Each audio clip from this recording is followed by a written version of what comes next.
Welcome, everyone. Hello. Mooney starts the stream like this. My name is KL Smith. Welcome to the Shinbi live stream. Today we're going to be talking about the new hero. I also have a lot of very good community updates for you guys. I'm joined by my good buddy Nathan Mooney. Hello. Hero designer Andrew Baines. Hey. And our competitive analyst Taka Pa. Hey. We're going to be talking all about Shinbi throughout this dev stream. Before we get started, I have to mention a couple things. First off, the release of V38 will be tomorrow. We'll include Shinbi, but we also have some more updates that we want to give. And we're going to try to provide more future updates because we only do the hero dev streams once every 3 weeks. But we'll try to start littering in some additional updates for you guys as well. So V38, we're going to have one change to Richter. His skewer is going to be sped up. That's his ultimate ability. If you've checked out the release notes, which should be live, you can see some of the cool images we put in to show that. Grim is now able to use Deflector Shield versus Aurora's ult, and Hoarfrost also shown in the release notes. And then we have two new things that we wanted to show off. First off, with the release of V38, you should be able to actually today, if I'm not mistaken, hop onto the website and access the web mobile deck builder. I'm sorry, not mobile, but web deck builder. It does not actually work yet on mobile, but this is our first iteration of it, and I wanted to show that right now. So we are taking a look at my decks. This is on paragon.com/deck builder. And we'll go ahead and click on Flora, since this is the next hero I'm going to master, to say. So there's a couple things. First off, you have the ability to add and check out your builds once you go onto the mobile deck builder. You can also test your build, and this is the main thing I wanted to show off. So you can assign your actives or passives on your cards. You can also decrease or increase the level based off of where you think you'll be in terms of, hey, I'm at level 5. At level 5, I typically have a tempered plate. You can add a tempered plate, and then you can put in your cards to see as well. And you'll see the stats actually increase when you do this. So this is a new functionality that we've added to the website that you should be able to access today. Again, paragon.com/deck builder. I believe it is linked in the release notes as well. Should be in there. Get in there, give us some feedback. We definitely want to iterate on this and get it to a place where you guys can really utilize it.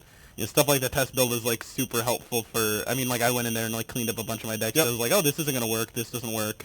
Makes it a lot easier because you can kind of predict oh, I'm gonna be at this level, this many cards, and just move on from there. It's one of our frequently requested features, either to have in the game, which hopefully does transition there one day, but also outside of the game when people want to see their decks or just basically interact with the game outside of the game. So this is, again, available now. You can test it out, and hopefully we get some good feedback on this. The next thing I wanted to show you guys was, this is actually something in-game, still on the same screen. This is the new hero Shinbi.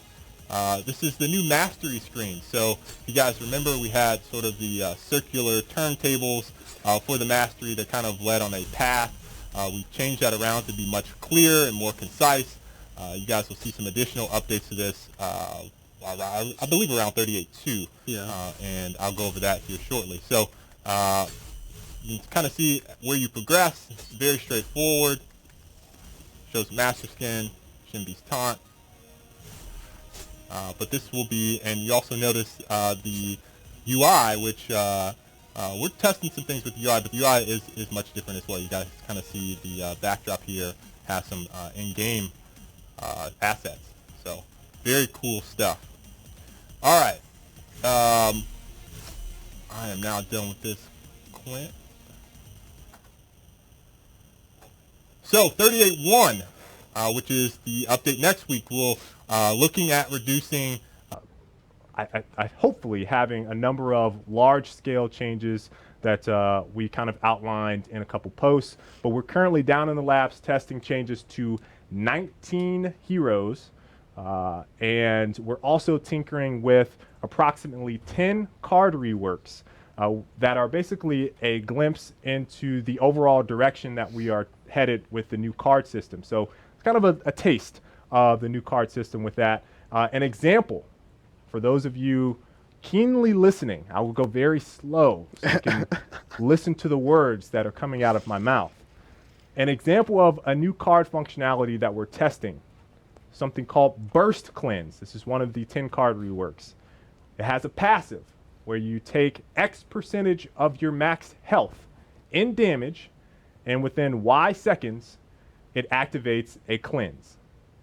Okay, that's one of the new cards that we are testing in terms of reworks for the upcoming 38.3 release.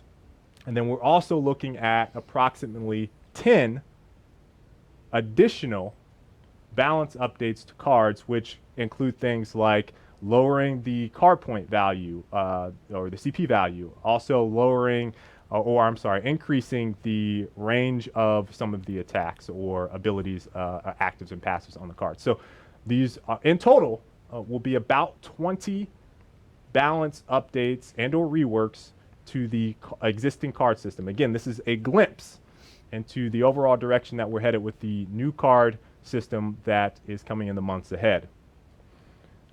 Now, let's get on to Shinbi. All right. Now, Let's go. I got to say, Mooney, you did a nice job.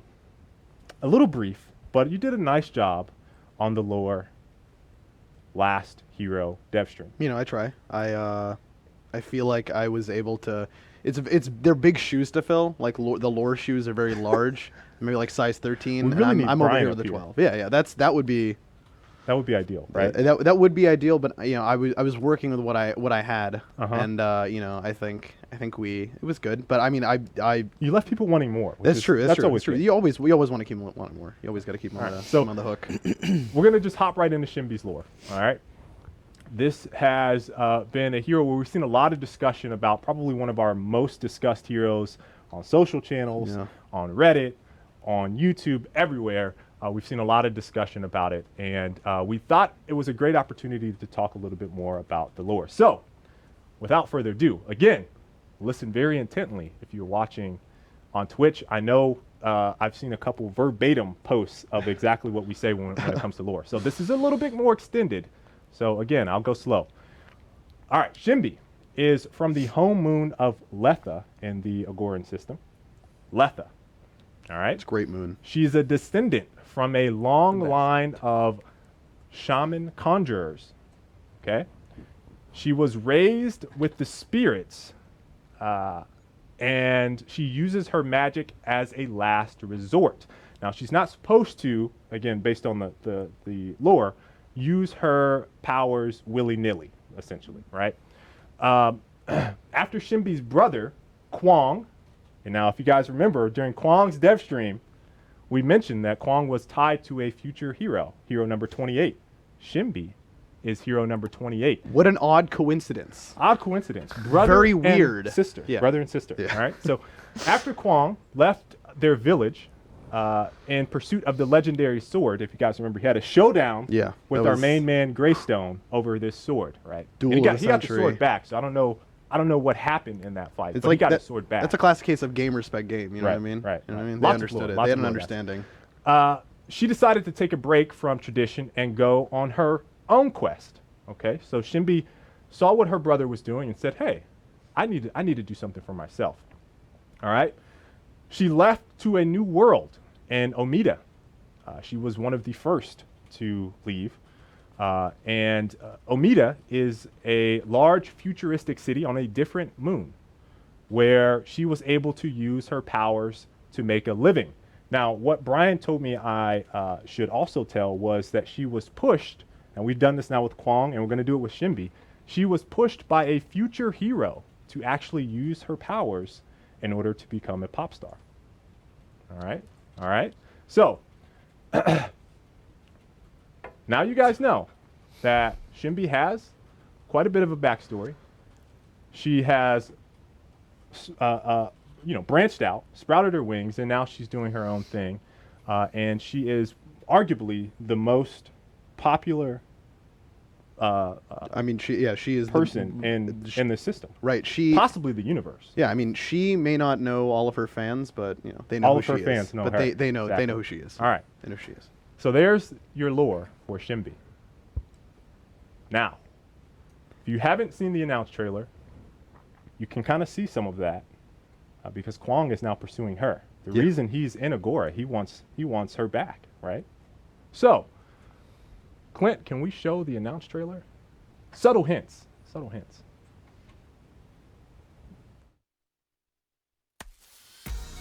Flashing lights, endless cheers. 온 세상이 나의 무대야. 어디서나 나는 법을 모르듯이 나도 한때 답이 없었지.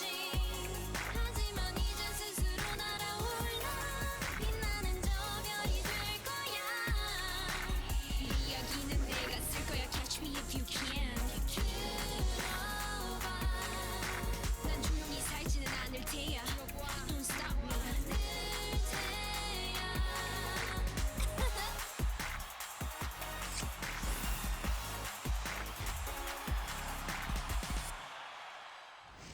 And we're back.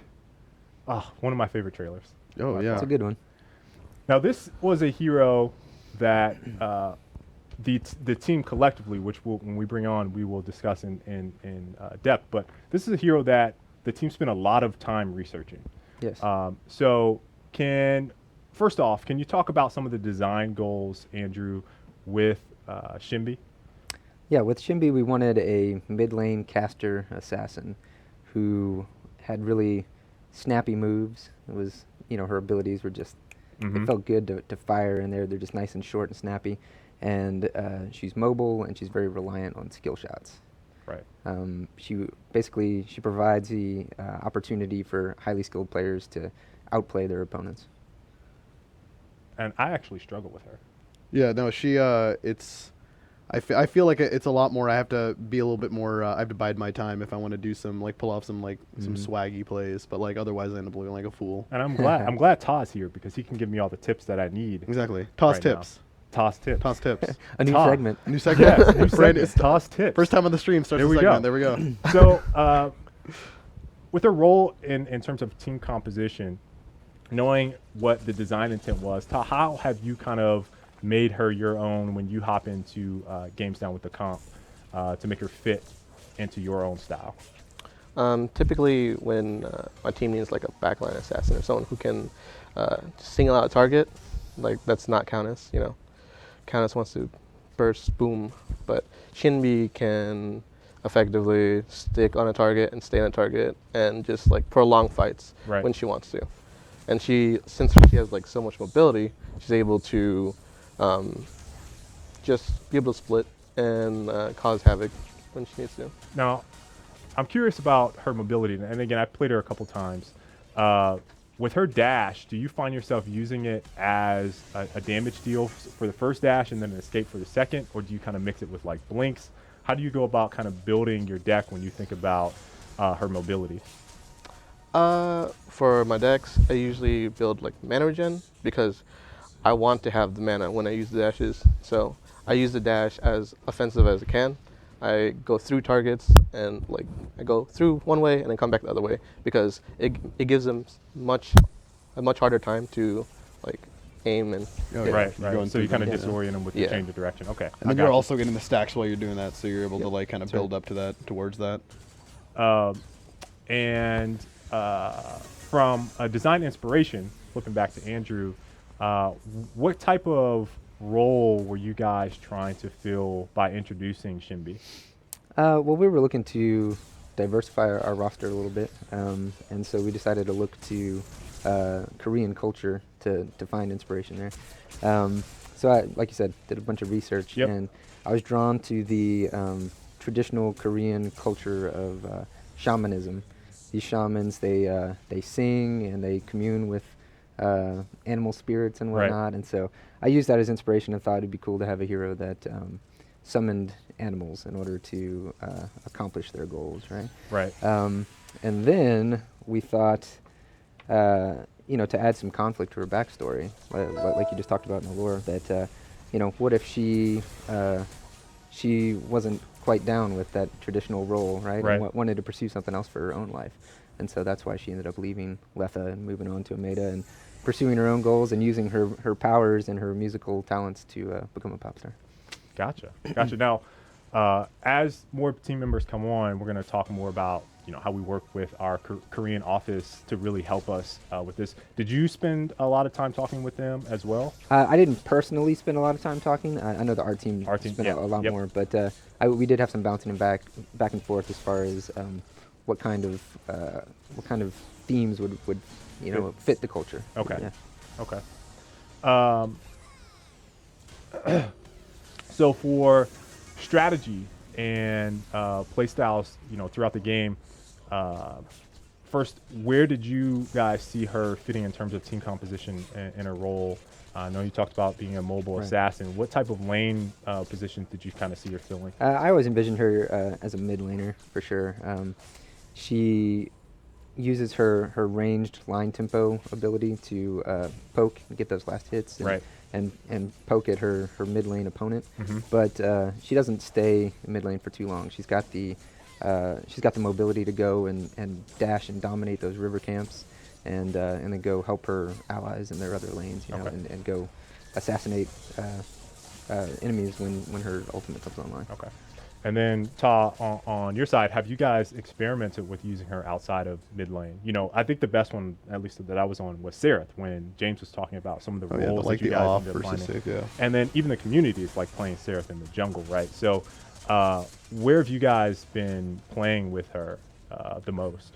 The most probably jungle. Jungle? Because it's the safest lane for her, because she can clear waves really fast with all her wave clear.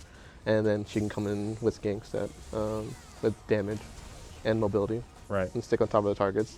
And then when she hits 5, it's a huge fire spike, and then she just kills them. Okay. Interesting stuff. The thing that we didn't mention was card affinities. How did you guys kind of come to the decision on what card affinities that you guys would choose for Shinbi?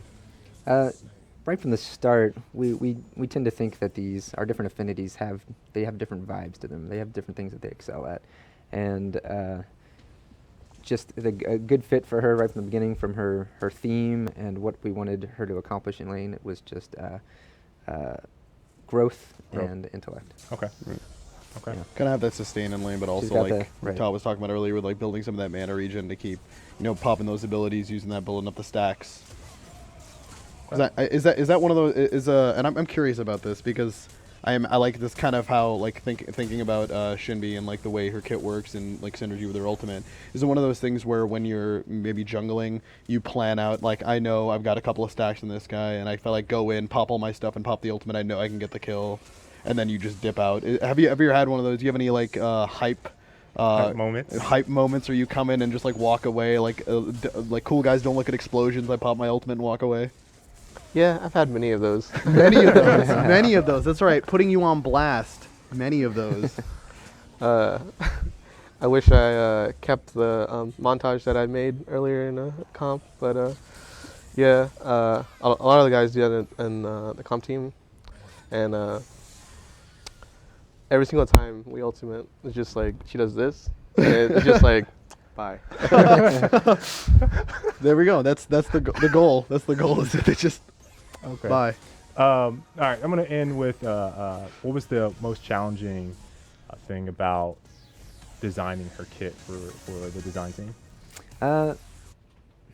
Working with Ta and the rest of the comp team, this actually came together pretty well, I think. We had some different ideas. She had some different abilities in her kit earlier on, but feedback from Ta was that she just wasn't meeting those goals of being skill shot oriented and just snappy and mobile. And so just working with him and iterating on those abilities, we were able to hone in pretty quickly on what felt good, and I think she turned out to be really successful. All right. Nice. All right. I'm excited to check her out. Yes. Yeah. Should be fun. All right. Well, we're going to take a short break and switch out with Kevin and Camille, who will be on next to talk through the art of Shinbi. Thanks, guys. Thank you. Thank you.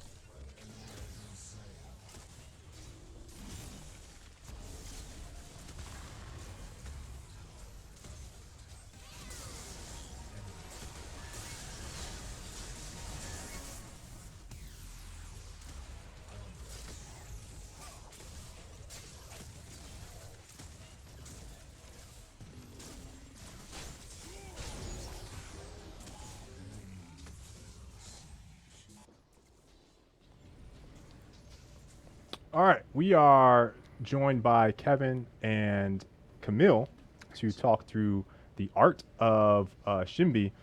And again, Kevin, I want to talk about, I guess, how closely you guys work with the Korean office to really make Shinbi come to life. Sure. What were some of the design goals very early on for you guys when bringing her together? Yeah, so we worked with Korea publishing team daily, I would say. So it was a back and forth through email and sending images back and forth.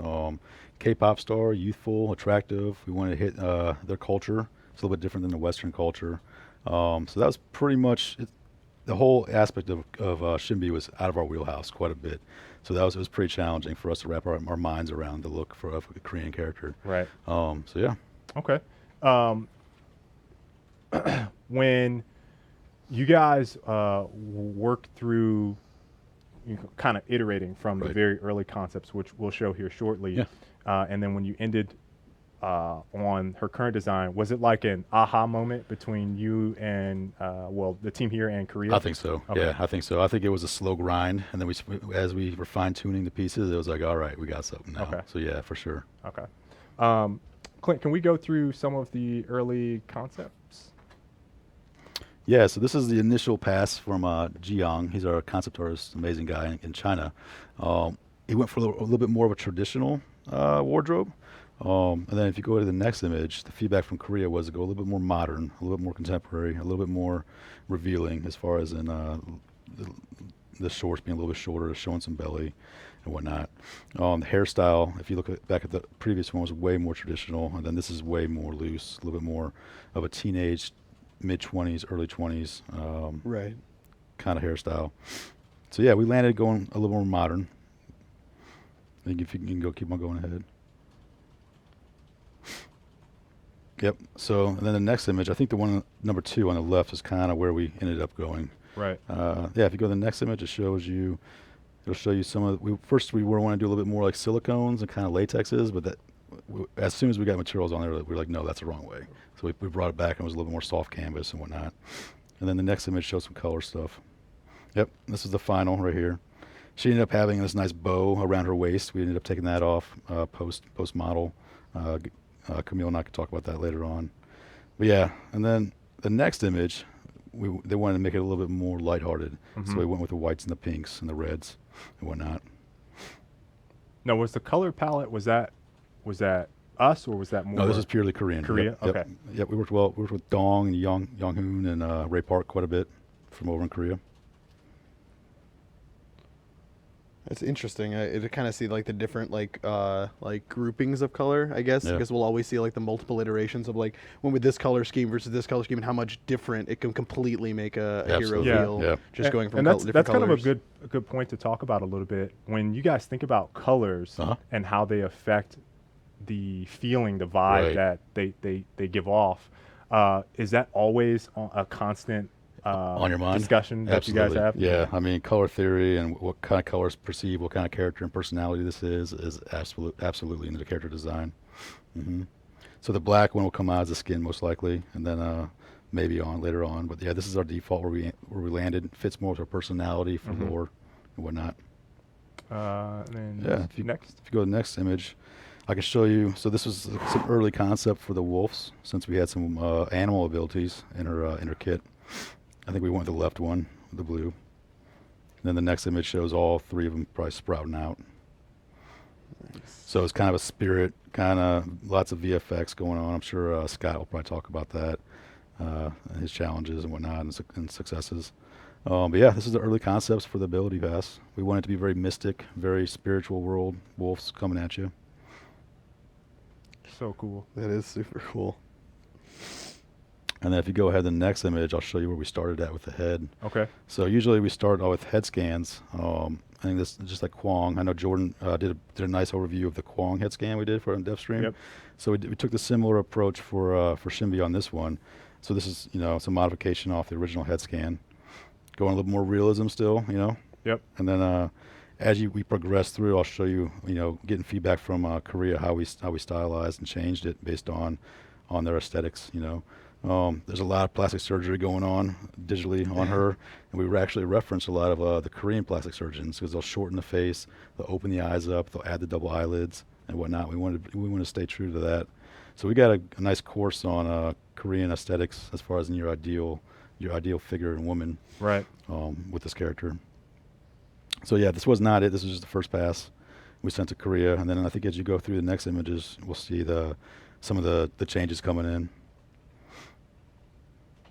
Yep. So one of the major changes was the skin tones. That's probably the first thing you notice there. Yep. It's just bringing a little bit more white into the skin tone, and then a little bit more taking out some of the blemishes. Makeup in Korea is very conservative as far as in the colors, but foundationally, there's a lot of it going on just to cover the whiteness and all the blemishes going on in the face. Soft pinks, adding the double eyelid there was a big thing we wanted to get right. Enlarging the irises and brightening up the brown in the iris a little bit was another huge thing we wanted to do. And then shortening. So here you can tell if you recall from the previous one, we've actually lowered the hairline quite a bit. It gives you a little more of a youthful feel. We also narrowed the chin line and we brought the chin up a little bit. So this character is kind of getting away from some of the realism that we go for in Paragon, but this is realism to Korea culture, so we want to stay true to that. Okay. Yeah, it was crazy. With like one shot to the other, she looked like she just de-aged 5 years. Yeah. So we got Dong and all the women and guys in Korea helped us out quite a bit on this one. This is the final head with the hair changes. So there's quite a few artists working on this. Maylin did the foundation of the body and the head, and then myself and Camille, we all worked quite a bit on this as well. And then Mike Buck, John Gibson did a lot of the texture work. So lots of crews working on this one. Yeah. So is this one of those things where like you guys kind of worked with the concept and like ironed this out all together, and then it was just through the whole process kind of worked together? Like when it goes to Camille and he's working, or like when it goes through the rest of the team, you're working on the modeling and the rest of the process. Is it still going back and being like, all right, does this still match this aha moment we had? Does this still fit this like structure that we've already kind of built out for Shinbi? Sure. I think we try to hit the concept off the bat. Sometimes it's a little bit more organic. And maybe Camille, you want to speak to some of the iterations you did? Yeah, I mean, it's always like an organic process. We had a concept, and like you mentioned on the concept, she had some bits and pieces that we decided to take off. Yep. Like she had this piece of fabric around her waist, but it actually made her waist a little bit bigger. It's not what we wanted, so we actually decided to take it off. Okay. And she had like heavier shoes, really short shoes, so we decided to like extend them a little bit and just make her legs visually look a little bit longer. And that's I think in Korea, like there are certain body types that people perceive as beautiful, and for her there was this X body type, which means like long legs, long arms connected by a thin waist. Yep. So this is what we decided to do with her, and she's beautiful. She's youthful, but yeah, like it's an organic process. Usually it changes a little bit along the way, but we're trying to keep this initial concept in mind, and we don't want to change it too much because that's what we, first came up with. When bringing in the modeling, what was some of the really big challenges that you guys faced? Just fitting the cultural needs. For us, it was a learning curve, I guess. We had to understand what they want from us and how she's, this desired look that we needed to hit. And it was a learning curve. We made some mistakes along the way, but we also learned a lot. And I think overall she looks awesome and beautiful, and she's a pretty unique character. Absolutely. And yeah, it was a challenge for us. But at the same time, now we know all about the look that people in Korea like that aesthetic, that culture, yeah, this aesthetic, that kind of exactly, thing. that they think the ideal, the ideal form. Looks great. Right. So that's awesome. The last thing I want to really cover, because we briefly hit on it, was some of the wolves. Right. And for the art team, when you look at abilities, especially something like this, what type of a mindset do you guys have with approaching abilities? Is it very similar to the heroes? Like, were you guys working very closely with Korea on the wolves, or is it more of you guys looking at design and saying, hey, what do you guys want from design to fit the hero? Yeah, I'd say it's a mix. Anytime we're working for another territory with like Korea, we're obviously going to have them in the loop on it. So we want their feedback, and we appreciate it. For a standard hero, though, usually we'll do a concept pass for all the abilities. Okay. And then maybe we can start showing some of those on the next dev streams. Yeah, that'd be awesome. Those are really cool. So like the designers will come on and be like, here's your kit, here's the 5 abilities, here's what we need to do.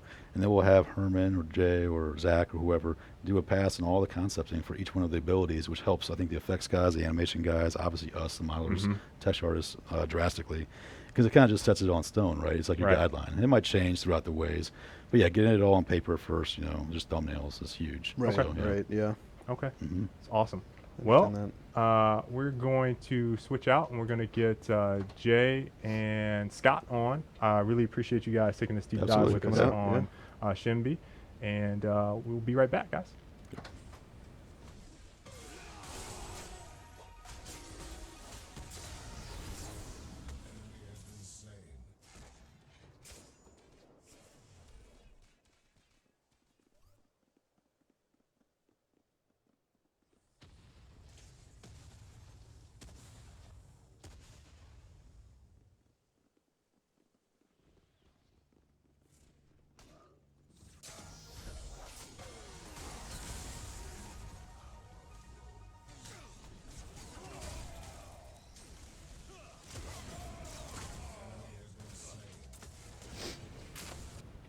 All right, welcome back. Joined by Jay Holzfeld and Scott Kennedy. They're going to talk about animation and effects. Excuse me.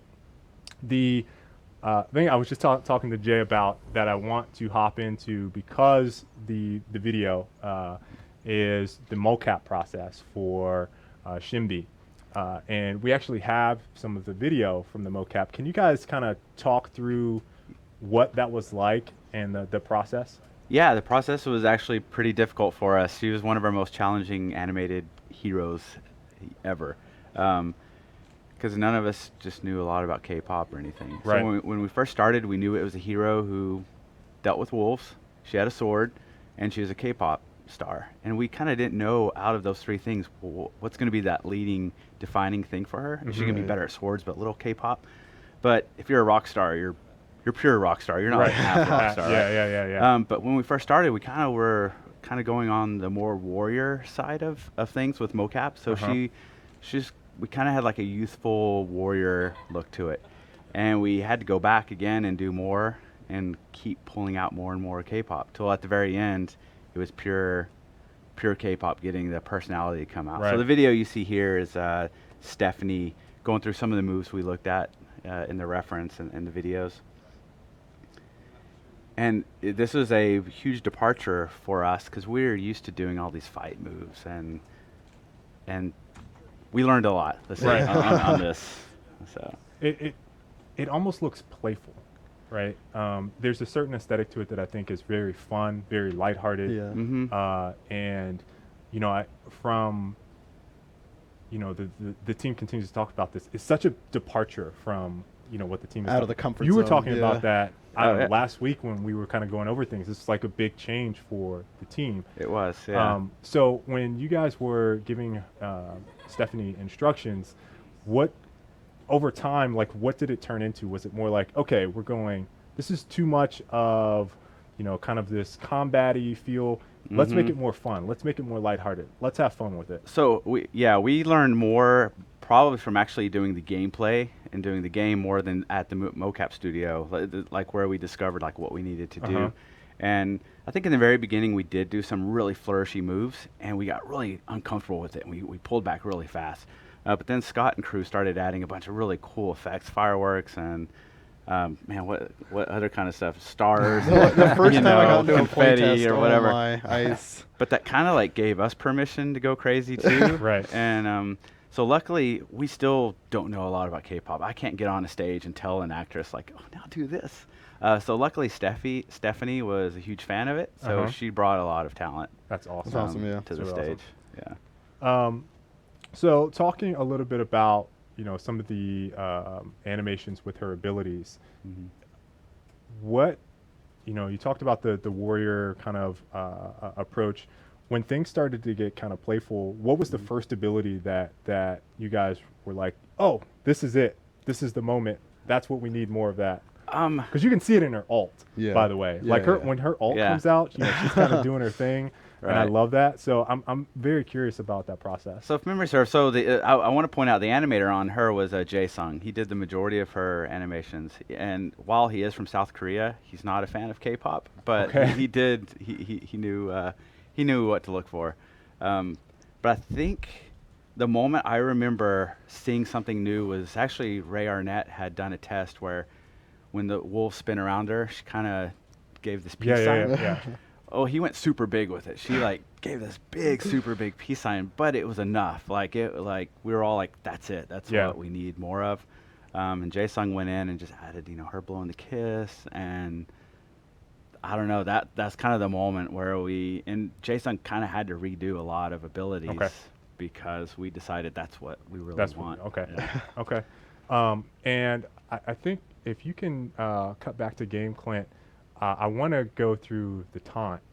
So happy. Now, was this very similar, same vein for first iteration of taunts that typically come out, match the hero vibe and design goals that we try to meet? Was the taunt made in that same vein? So this particular taunt, actually, we did for another character. I think we did it for maybe Sparrow or someone else, maybe Decker. I forgot. But at the time, we're like, this does not fit their personality. But if we ever do some bubbly young girl, so the minute we got her, we knew we would use this emote for her. So this is kind of an older emote we had. Awesome. Yeah. And Clint, did you show that emote? It's no. It's up on game. Yeah. So I just want to show it very quickly again. Yeah, it's now that you look at it, it's like it totally fits. It totally fits, and this was one of those lucky, happy accidents where we had a good emote for her. It's awesome. So, the other thing I want to talk about is the wolves, and this seems like it was a combination of effects and animation coming together. Can you guys kind of talk about the process of melding those two to make it work? Yeah. I'll start off just by saying when we first saw this design, at the time I was like, hey, she's already a big budget item. We can't throw wolves on. These are like quadruped and wolves, and there's wolves flying. So initially we're talking about making them very ethereal, where they just suggest wolves. But at the end, we actually got really cool wolf animation from the guys, and of course Scott and crew just really took it to the next level. Right. Yeah, so with the wolves, those earlier concepts, they looked very hollowed out, ghosty, right? Yeah. And I actually have some footage of some of the earlier tests, but basically the less you could see that it was a wolf, the more we struggled with this is a wolf ability. You couldn't tell that it was a wolf. It wasn't reading as far as gameplay, in her and what she is. You just couldn't see it. So this is actually this ability doesn't even exist anymore, but this is what became the dash. And so some of the initial experiments were, what is it? How do you have this projectile, but also be wolf? And so in this experiment, I actually cut out a wolf head and made this ghost wolf head thing flying with this, right? Because this whole character is, she's a pop star, but she's got to have wolves in it. Right. And that was a huge struggle from the beginning. So in the final iteration, with the dash, even to the very end, we still were struggling. I was leaving these big long trails of wolves, and it was really hard to get wolf in there. Oh, and so I didn't even know this. So she turns into a wolf. Yeah, so the spirit of the wolf sort of surrounds her as she dashes I was wondering. forward. I was like, why are you talking about the dash? And I've then never seen it from the side. That was the first time I've seen that from the side. I did not even realize that she turned into a wolf. I'm kind of spoiling it because sometimes the effects team would like to put in stuff that you would never see at full speed, but Yeah. then someone maybe takes the time to see it in Oh slow-mo, and my, they'll be this like, is- oh, that's cool. So, but that's all right. But yeah, so as you can see from the beginning, you really can't tell that that's wolf Yeah. if you see that. But when, well, and I guess because you guys didn't see the wolf in the first place, Yeah. you can't see it in the other one. Holy But smokes. once you see it, you'll not unsee it. So, yeah. Oh yeah, now I'm just gonna be looking for that. I'm just gonna be, it's wolf. Mind blown on stream, guys. Yeah, it works better from the other player's perspective, Yes. probably. Yes. Yeah. Okay. Yeah. That would totally. I just make like to sense. imagine. I like to imagine you were just having a blast making this video, like just doing this, just sitting in there. Oh, dashing Yeah, around. just dashing yes, around. she ended up being really fun. But from an effects standpoint, she was probably one of the most challenging heroes I've ever worked on. It was totally out, like as Kevin was saying, it's totally out of our wheelhouse. You know, I'm like, where's my Iggy days? I want to do fire and explosions Right. and all this kind of stuff. And instead, I have to do this, like embrace this, you know, K-pop, and I looked at anime, I like Sailor Moon stuff, all that kind of like. I Right. just looked like everywhere that I wasn't comfortable with looking to try to embrace the look of this all. It's really cool. Our Google history was really weird for Yeah. a few days. Yeah. So. It's definitely weird. So I mean, you were saying like you went through, like this was probably the hardest for you to go through. Is there Yeah. like stuff you guys learned from, you know, working on Shinbi that influenced anything, and like that you think could be useful for like future, or just like kind of the stuff that you've implemented or stuff that you've kind of done that, you know? Well, actually, what I'm showing right here, this doesn't actually have to do with the personality of the character, other than the fact that it's a heart.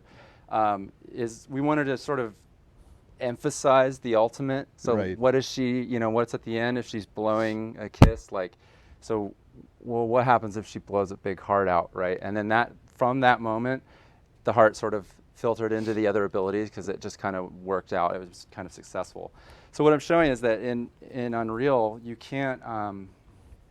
With the current tool, I couldn't actually emit particles into a heart shape. So I had to come up with new tech to do it. So what I did is in Maya, which was in the earlier part of the video, you can see that I had to model out a heart and then emit particles in Maya, and then sort of bake that particle behavior into the mesh, and then in Unreal with the material, sort of build the particle behavior in the shader. And so the hearts that come out, it's just a single mesh, but it looks like a bunch of individual particles. Right. And so that technique is actually pretty cool, and we can probably use it in the future.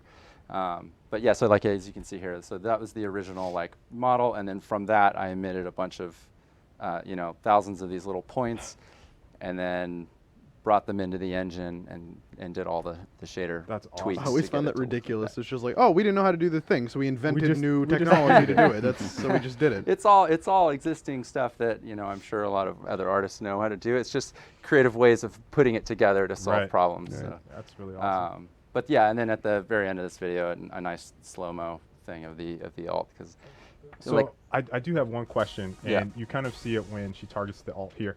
What made you guys put the spotlight on them?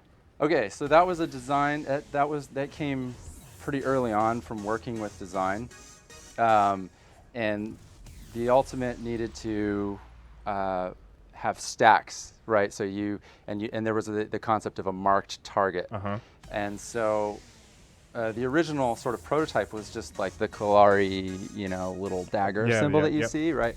But that just didn't fit her personality and everything. So we were like, what are we going to do? What are we going to do? And it's like, well, if she's a singer, a star, what if we put the target in the spotlight, so to speak, right? So that's where it sort of came from. I threw together a quick prototype and threw it in, and everyone was like, oh yeah, this is what we got to do. Yeah, Perfect, yeah. so That's awesome. so then I had to refine it, obviously, but yeah. Okay. Yeah.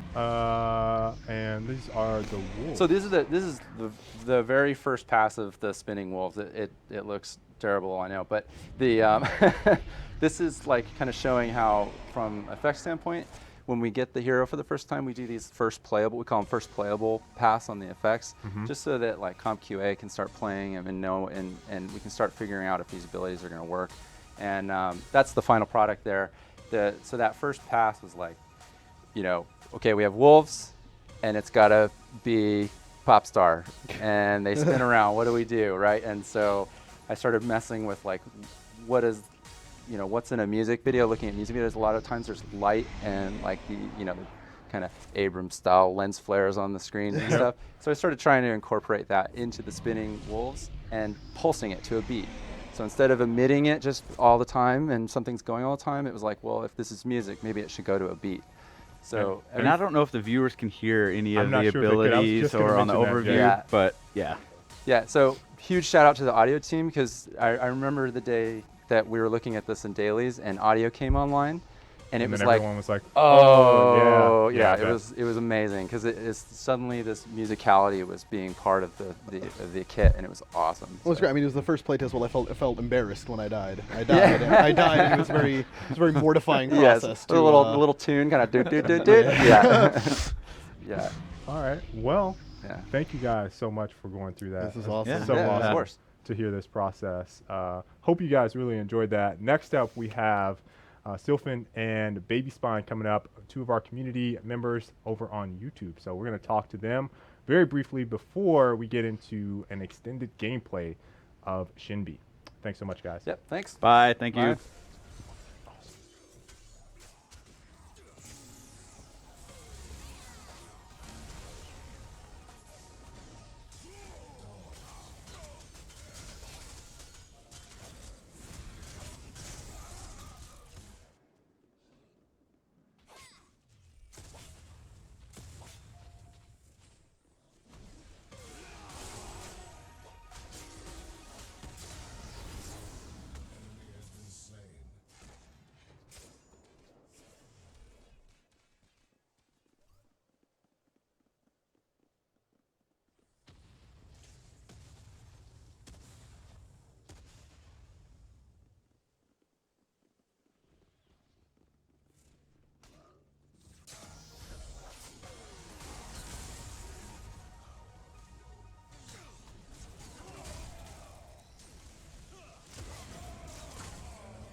All right, welcome back. We are joined by Baby Spine and Sylphin. Hello. How you guys doing? Fantastic. Yeah. Did you guys have a nice trip over? Yeah, it was. No horrific stories? I mean, Mine was completely uneventful. Okay. All right. Yeah. I mean, yeah. No news is good. Good yeah, news, it's right? better. Yeah, it's better to have no news. We like that Yeah. because we've had some not so good stories of people coming over. Another Notch has shared several stories. The drive up. Yeah. So, talking a little bit about you guys. Like, I've been following both your guys' content for a very, very long time now, and you know, I'm very interested to know how you guys got involved. And for those that don't know, 2 awesome guys that make excellent YouTube videos for the community. How did you guys get involved with Paragon? Well, at first, you know, I heard about it probably like 6 months to a year before it was going to come out. And as soon as I heard about it, I was just like, I got to start preparing to play this game. Like, Okay. I was trying to play other MOBAs and just like get ready for it. You know, I was playing Smite, all kinds of stuff. You know, I was just like, it looked like it was going to be the next best MOBA. That's all that's what I could get from the gameplay. I was like, this looks better than any other MOBA I've ever seen. I got to play this. Okay. So I just started getting hyped real early. Okay. All right. All right. It was pretty much a surprise for me. I do remember very briefly seeing like the very first trailer, like very first glimpse of it months before. And I was like, oh my goodness, that's the best thing I've ever seen. And then nothing for a while. I was into Heroes of the Storm for about a year and a half or something. And I just really liked the MOBA RTS-ness of it, kind of the bit of an RPG kind of element. And just, it was a really cool genre, but Dota, League of Legends and stuff, it was really intimidating. It's a lot to learn. Somehow, I didn't care about that for Paragon. I just jumped on. I was just like, it was an absolutely amazing looking game, and I just had to be part of it. Now, both of you guys have very different styles about how you approach video. So you're much more data-driven, and you really focus on breaking down, you know, your builds, how you approach the game, and baby, you have a lot of fun with yours. But you know, how did you guys kind of decide that you were going to pursue your different approaches toward making video and incorporating stuff? You know, I was just waiting for like the right game to come out, and when I seen Paragon, I was just like, you know, I'm just gonna try to go all in with this game and, you know, try to be myself and try to just keep it entertaining. And you know, y'all's replay system really took me to another level because I was like, I've never really had access to these kind of tools to be able to, you know, utilize these kind of features and make crazy intros and stuff. Like, or anything really. Sky's the limit when you got something like that. So, I mean, I just immediately was like, you know, I just got to try and use this and do whatever I can with it, you know. Okay. For me, I probably just fell back to my strengths, or hopefully strengths. As a teacher, I'm fairly comfortable doing things live, like kind of in the moment, just because you got to perform right in front of the classroom. But I just kind of, okay, that's what I'm going to do, and I don't have much time during my day, so that kind of worked. And the math, I was really heavily into EVE Online, which I don't know. Oh, you don't have to explain anything. That's fine. Well, enough said. my spreadsheet for that is absolutely talk ridiculous. Spreadsheets to me, Sylphan. Talk spreadsheets to me. It's a work of art. But anyway, so I just kind of was like, hey, and nobody was doing it at the time, I guess. And I was like, I don't know. Hopefully this is helpful for people. Hopefully I'm doing it right. And I just kind of was like, hey, that's what I'm going to bring and just be myself. And that's the key. And you know, talking with people, and for those that don't know, also have a background in creating YouTube videos. As a content creator, one of the things that I think is really important that you don't hear enough is you have to be yourself. You have to be authentic to yourself in order to make the best content that you can, right? So it's very good to hear you guys say that, and I think for people listening that are either on Twitch or on YouTube or creating art, whatever, be yourself, and the sky's the limit. So I have to ask a couple more questions before I let you guys kind of take the stage. What was the moment for you that made you want to either in game or otherwise continue to play? And I know what mine is, and I always have it in my head. It's one of our play tests. But what was that moment for you guys, if you have it in your mind? What was yours? Well, mine was so for those that don't know, I play a lot of shooters. I grew up playing Unreal Tournament. That's my bread and butter. And the best moment I had was playing as Twin Blast down in the play test, and I relied a lot on my abilities to play shooters. And so his projectiles at a time moved much slower back during the days of Legacy. So you had to be someone that understood where to lead shots. And I was like, if I do this and I aim here, I'm going to kill all these guys. And then over time, I would say within the, I don't know, maybe a month or so after I had played them, I had this game where I literally could not be stopped.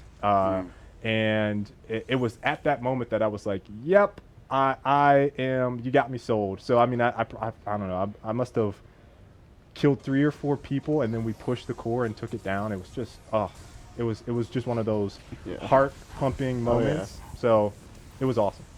Oh, wow. Yeah, well, for me, it was like back in early access when, you know, I was just starting Paragon, and I was using a lot of Feng Mao and just really learning the jungle roll in and out. And it was just, I started to see these impactful plays I could make through the jungle, you know, that would really define the rest of the game. And like double kills on a left lane, you know, that just leading to a tower takedown, and just seeing how that would influence the rest of the game, you know, really sold me, you know, specifically just like, you know, dominating in the jungle with like heroes like Feng Mao or Rampage. For example. Just really just setting games up to win with early plays really started to sell me like on it. Really. Hopefully this answer isn't too long, but I've always for the longest time wanted a game that had like Final Fantasy CGI graphics in it. Like that level of CGI, just mind-blowingly realistic. It was like, can I have that in a game? Like, can that be like in-game graphics? The moment when Sephiroth kills Aerith and you're like, oh god. right? Yeah, so it's like, can I have that absolutely amazing visual experience, that immersive world? Like, can I have that in a game? In World of Warcraft, and I have way too many hours in that, and I was like, can it be World of Warcraft with that graphics and that style? It's not, you know. Paragon, boom, there it is, baby. Okay. There it is. Look at these graphics. MOBAs, I was totally into MOBAs. I was getting out of WoW, and EVE Online was kind of just, I was starting to have not much time, and it just was the perfect culmination of everything. I was getting into MOBAs, and then it's just a perfect marriage of everything, I think. That's awesome. That's Yeah. awesome.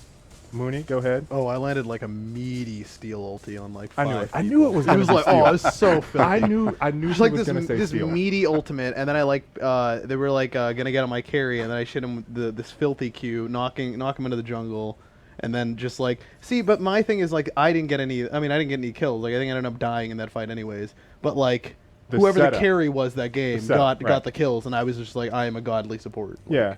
And it's that's a good. That was component yeah. I of it mean, too, and you that's know. that's like it's like I myself didn't make the big play, but the fact that I was able to influence and like corral like a team fight in a certain way, like I had good word, like the wards were in the right place to force them into this area, like my master metagame plan worked out, and it was amazing. Like that I like saw this and like was able to make it happen, and I was like, if I can do that, the sky's the potential for things to do more things like that is increased, which I think is part of the attractive quality, is not being like a carry, I'm gonna swag on you guys, and that's the draw. But it's like mine is just like mentally I'm about to throw some shade your way. That's fine. Where's that master skin at? So it's interesting story. It's just I've really been In us we trust. Ed has passed you. He has surpassed you. So he got a master skin before you. Okay, so I'm just my mind is in multiple places, right? I can't be held down to one here. And Aurora came out and stole my heart just as I was on the cusp of getting that steel master skin. I was like, I gotta keep my promise to KO, get the master skin, and I was like, Aurora, this isn't fair. You can't be released. And then Shinbi's like, So it's that we keep consistently releasing too many heroes. That's what it is. Okay, you guys heard it, right? So like I'm done with this meme though, so I'm gonna get Master Steel before the next stream. I'm over it. I'm gonna tweet it out. It's gonna happen. Hashtag Master Mooney. It's gonna happen. All right, what questions do you guys have for us? Oh boy. Let's see. You know, there's a lot of questions, but if I could just pick one, you know, I was curious, even though you guys have hinted at this already, about new game modes. Game modes. Yeah, I mean, like, I guess I wish I could know more, but maybe you guys. So we are, you know, one of the things that we mentioned in the roadmap blog, and probably that's what I kind of got is that we are working on new game modes. So at this current point in time, we are testing again PvE and more PvP modes. That's awesome. But outside of that, you know, they're still very much it's like wet paint right now. They're trying to figure. It's not only is it wet paint, but they keep repainting it different color every time. You know, I think that right now we are trying to figure out what's going to work and what we want them to mean in game, how they are defined by the heroes, and how the new card system will play into it. So there's a lot of things kind of going into the thought behind the game modes, but it's making progress. We are in the testing phases for a lot of these. That's good. You know, in PvE, that's news to me, because I mean that sounds like fresh and new to the MOBA scene. Potential PvE. Yeah. You know, I'm looking forward to that too. Yeah. I'm just gonna get down to heavy hitting questions. We're ready. Maybe. Teamfight meta. Teamfight meta. Does it exist? Is it too much? What needs changes? So teamfight meta, being specific, are you talking about? There's too much 5v5. It happens too early. It just kind of goes on, and that's kind of just okay. 7 minutes is gone, and now just team fight for the rest. And some people feel like it's kind of stale / there's not much. I think that here's a couple things. One, what I have seen and have observed is that you know, I think the community will continue to evolve in how they play the game. Depending on what level of play you watch, there's a very different understanding and competency for the game. And I think that from a design standpoint, and I'm not a designer, so I can't very much so speak to that. But I do want to say that we are going to have some more designers talking about meta and things like gameplay design and balance and stuff. And we've already started some of those discussions now. But I think that there are two things at play. One, we are still very much so introducing new heroes that fit different archetypes and offer new outlets for play. So one of the things I like to reference now when people talk about meta is Aurora. She's a great example of a hero we never really had that type of control before. But you look at her kit and people are actually changing how they play when Aurora was introduced. Like Purity Sensor was around for months, right? Yeah. And it was a card that was underutilized because people didn't understand the value of it, right? And we knew at the time you could do things like walk out of Faye's ult. Faye ults you, oh, I'm just going to walk out. Not get stunned by Steel's ult. And there's a lot of discussion about Steel's ult, right? So you can get ulted by Steel, and then you get knocked up. Well, if you have Purity Sensor, you don't get knocked up, and you just walk right away, right? So there's things like that where we have to find the right tune between forcing people to understand that you can do these things, or do we balance because people never figure it out, right? So there's a constant, I think, set of conflicting values for us when it comes to letting people understand how they can evolve, and then figuring out if we need to push it along a little bit. So, and in terms of, I was going to say, in terms of team fights, you know, I think that you know, it's important to understand this is a team game, and we want people to synergize together. I don't necessarily know, depending on what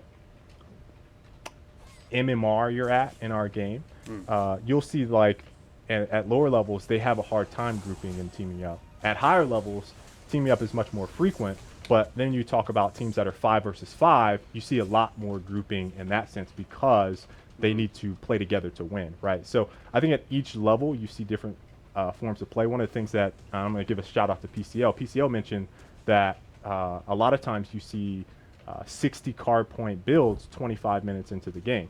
You don't see 60 point builds 25 minutes into the game for you know, the vast majority of players because they're not working together to do things like Raptors and things like that. So I think it really depends on what level of play you have, your competency level, and again how we fit our own balance philosophies into evolving play.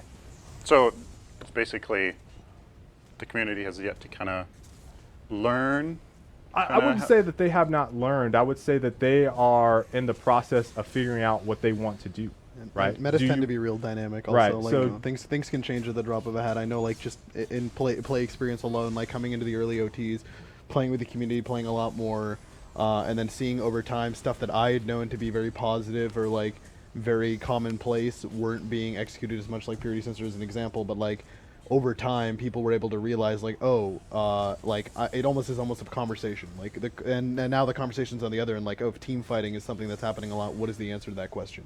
Because that's how I see like meta evolving in games in general. Like you will have a question, this works, how well does it work? And then the answer is like, oh, it works this well against this, works this well against this. Now we can try this to maybe counteract that. I think this is something that's like an revolving door that'll kind of eventually change over time as well. Yeah, but I think it's a combination of us looking and defining at whether we determine or the design team determines if the gameplay that is existing is healthy for the game. Or it needs a nudging, and then that's when you get balance changes that come into effect. Oh, all right. Maybe. I mean, you guys want one more question?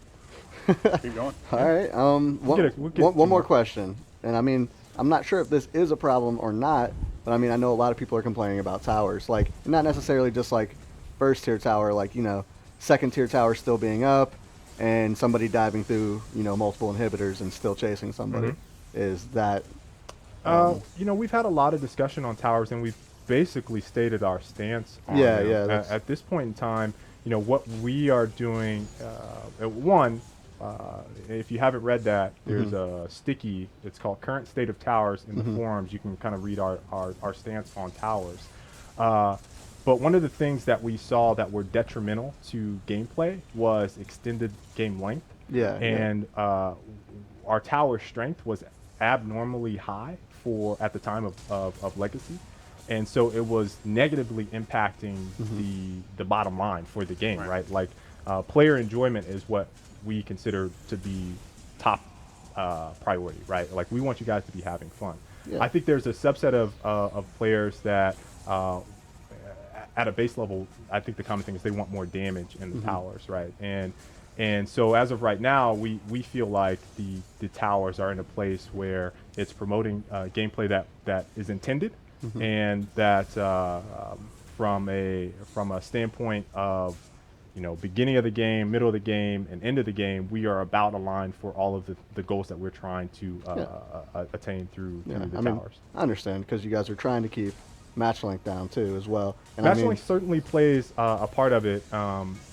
We are looking for matches that go between 30 and 60 minutes. But yeah, that's certainly a portion of it as well. Go ahead. Could I maybe challenge that stance, and maybe does doing that remove part of that RTS nature of a MOBA, where it's like, this is my base and it's valuable to me and I need to protect it? Like, kind of like, does this approach, does this stance kind of remove that a little too much? So if you've seen that, we don't view towers as a safe zone. They're not a safe zone. Right. You are there to protect them, right? They're a +1, I believe, is the exact term that we use. So the way that I would describe it is towers are there for your team to protect an objective. They are not there to keep you necessarily safe and alive. Right. Just and camp so under them all day. that is the position that we've kind of taken with Paragon for the towers. That could change, but currently that's what the design team feels is what they feel is intended for play. All right. So I guess my last final question would be crowd control. Control. Aurora, and a lot of mixed feelings about it. It's too much. Sometimes you can really, take crowd control out of the picture with some cards or just play styles. But it seems like there's just a lot of mixed feelings about crowd control. It's too much. It's negatively impact. Like what's the deal? So I think one of the things that we mentioned with the burst cleanse is that part of it is itemization, and we kind of recognize that. I don't want to speak for the design team, because I think it's something that they should come on and talk a little bit more about crowd control, or what the hero design philosophy is around abilities, specifically at a large scale level. But what I will say is that when we introduce the new card system, you will see a lot more focused on giving you the tools that you need to, go into combat and have an idea of how you should build based on the team composition. So that's certainly a part of it. Moody, do you want to add anything to that? No, I mean, and I think the important thing is just understanding like that. Working towards that with cards like Burst Cleanse and stuff that's like allows you to dynamically tailor your gameplay based on the team. Team is going for a lot of CC. They may be lacking in some areas that are, like they may be lacking in some other areas. And like, can I look at those areas and affect their weaknesses with my strengths, like the counterplay that we hope to provide some of that, and then answering the other end of the question: how do you use those tools that you're provided in counterplaying this, like the CC that ends up having to deal with? The other thing I think is important to understand is we still have a lot of heroes to introduce, right? Like, and this is just from you guys get to play some of them, but this is just from my own experience in play. There's a lot of things that we haven't yet introduced that completely changes the game. Well, and it changes the context and kind of like this is gonna, as a new game that doesn't have the same history and ability to create hundreds of heroes, we have to get there, right? That's part of it is we are not there yet, and we still need to get there when it comes to things like balance or hero depth and diversity, right? So Richter was the very first hero that introduced the silence, right? And we haven't had one since him because that is not yet on the timetable yet. But once we get there, I think people will begin to see, oh, they actually did have something for this or something for that or something for that. It's still in beta, so I mean, I was saying the same thing when me and him were talking the other day. Like, still in beta. As more things are revealed, you know, we're going to see a shift in the meta all the time. Yep. Constantly. Yep.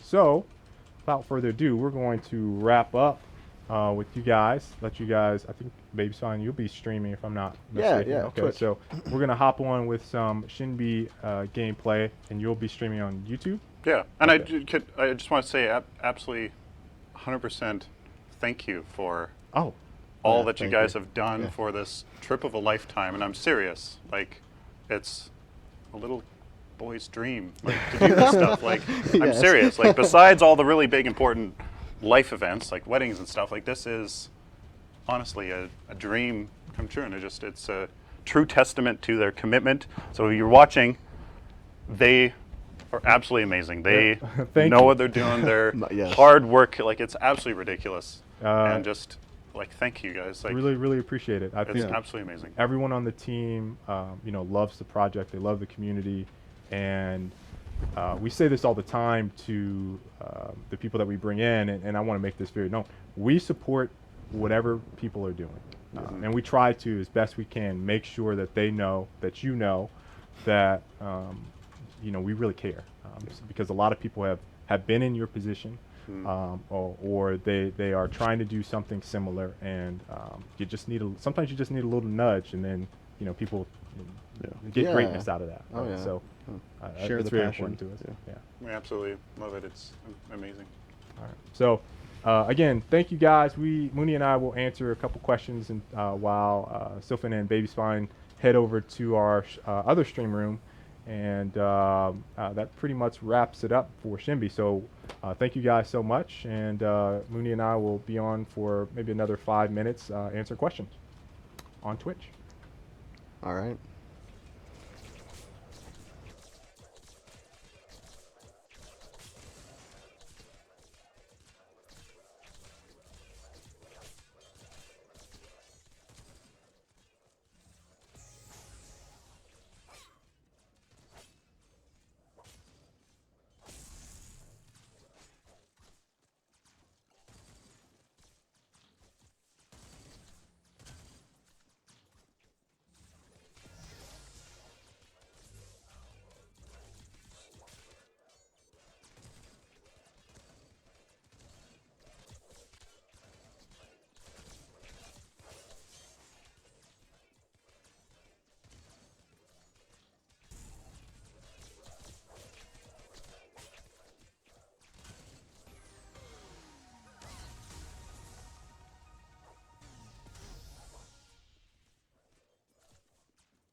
All right, we are back.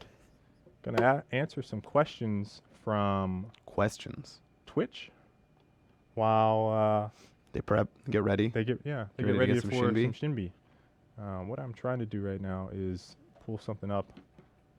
Try not to do this on my phone. Is the update out already? No, there's a kappa, so I don't know if that's a serious question, but the update will be tomorrow, 38. Release notes should be up, so you can check those out. You can see some of the cool little things stuck in there. Can you tell me how many stacks a target has with Shinbi's alt spotlight? If I'm not mistaken, you can get a max of 8. Yeah, it's a max of 8. I believe the person's asking, like, with the stack count itself with the spotlight, there may be like a further indicator in game for how many stacks there are. I think there's maybe in the bottom right Yeah. It's on corner the, it's on the on. abilities. It'll be on your UI. You'll see it in the UI. The number that you have, it'll go up. It's very similar to Sevarog. Yeah. So you'll see a counter down under your abilities that shows the number of stacks that you have on an opponent. And like Mooney said, I think one stack automatically applies if you target them. No, on the first hit. On the first ability, yeah. And then the spotlight will pop up, and you'll be able to track it in the corner. Because actually, I don't know if you guys saw in the bureau on the clips that we're playing, one of the plays, I believe, Shinbi popped her ultimate thinking it was going to kill the gadget, but the person with the closest stacks was actually Narbash, and it just one stack went off and like didn't kill the Narbash. Obviously, that's one thing you want to actually pay attention to when playing Shinbi. Who's the closest that has the stacks? The stacks, yeah. When can we expect to see a change to Iggy's kit? Because quite frankly, no one plays him. Bobby Bojangles might argue with you there, and same with Sundown. Bobby I played a match. Sundown and Bobby. I played a match against Bobby Bojangles last night. How was that? It was an epic match, and they ended up winning. But it was like 57 minutes. Well, you can't be bad. We thought we were going to win. Then we thought that we were going to lose. Then we thought we were going to win. They had 3 towers down, or 3 inhibs down. Nice. Somehow we all died with Prime Orb in their base with their core at like 50%. And then they ended up winning the game. It was epic. It was Bobby brought it back, Bojangles. I went 11, 5, and 17 with the Fae in that game. It was awesome. That new master, a mastery. I'm at level 9. D7, 7. Anyway, so Iggy's rework. Sorry, kind of got off on a tangent. We are revisiting Iggy's kit. Don't have a date for you yet, but I know we've been. Have you gone into the playtest with some of the changes? Yeah. So there's some very interesting stuff that we're trying out right now, but don't really have a solid date for you just yet. Is a healer in development for the future? We are working on all types of heroes. I don't know if a healer is in development, but we are certainly working on all types of heroes. T4 skins, when? That's a popular one. Yeah. We're working on them. I've seen a couple. Yeah, they're cool. That was not like a pun or anything. He's just saying they're cool. It's not like he was like Aurora. Yeah, no, no pun intended. No, actually, no pun. I know that's hard to believe. Yeah, I have to be careful. Yeah. You can't actually say that's cool now. Anymore. I can't. No, that's. You can't actually do that.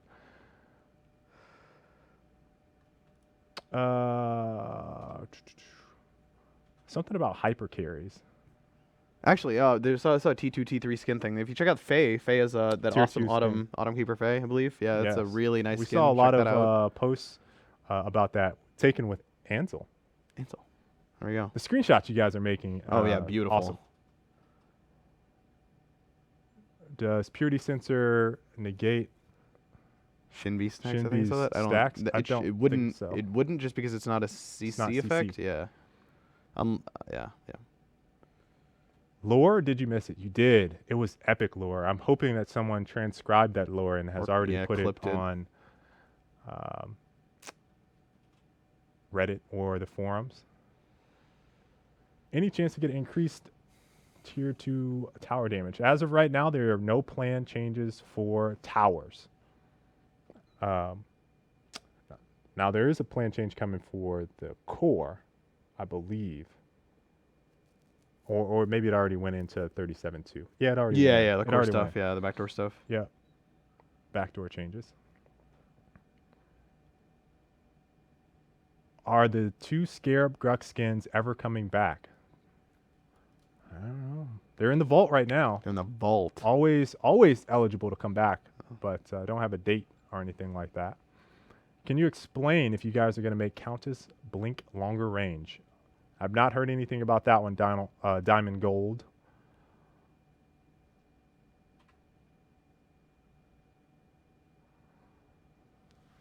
When are we getting a new support or new non-human character? That's a good one to talk about. You know, actually, the humanoid thing. We talked about this, I want to say in one of our AMAs or something like that with Jordan. Yeah, like we just like how we like the philosophy. Yeah. So one of the things with that is, you know, we have to get tech to catch up with making non-humanoid heroes or creatures. But that's a good topic that I think that we'll talk with Jordan about and seeing if we can, you know, kind of get him to share a little bit more information about, you know, our design intent and philosophy with art and how we think about creating heroes. We've seen some really cool stuff that they are modeling and prototyping and things of that nature. But yeah, of course, it's like a process end to end, like being able to see how they go through that process, iterating. Yep. Get a glimpse into it with these streams.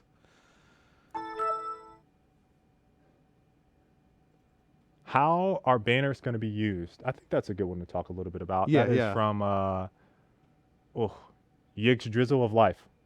Oh, Yggdrasil. It's the Tree of Life. There you go. So I got you, man. Don't worry about it. I get the references. All right. So yeah, with banners, that we spoke about them, the coming soon, and you might have seen some of them on the subreddit today. But basically, those are gonna drop down on like tower kills. And player kills, I believe. Leave a mark, and it's the idea is to like have something that you can add a little bit of your own like style, personality, kind of similar. Let's think about similarly conceptually to emotes. Like you're kind of just adding some of that flavor to your gameplay, and it allows you kind of that hey, I might not have the same banner as this other person, so you keep a lookout. It's always been the funny thing. It's just like turning around and seeing like what banner's hanging out behind you. I remember a couple times in like play tests, I've been a little bit extra hungry for a kill just to see that drop down or get that last hit on the turf so I can see my banner. Banners are fun though. It's gonna be exciting. Let's see where we're at with.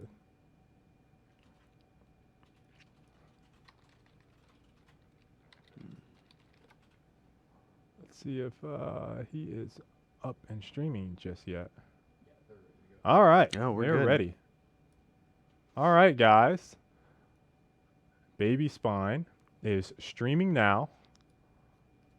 We're going to get you guys over to some Shinbi gameplay. We really hope you enjoyed today's dev stream. Lots of awesome information delved. If you missed the beginning of the stream, we talked through the hero, the lore, the hero's lore, Shinbi's Painted lore. out a couple of more releases, kind of gave you guys an idea of when to expect some of the balance stuff. 31.3 talking about the release changes for 38.1, 38.2, and a little bit of 38.3 in today's stream. All things that you guys can rewatch to your heart's content. All right, and that's all I got for you. Yeah, I'm just gonna make Shinbi. We're gonna go out like use this. the Shinbi thing.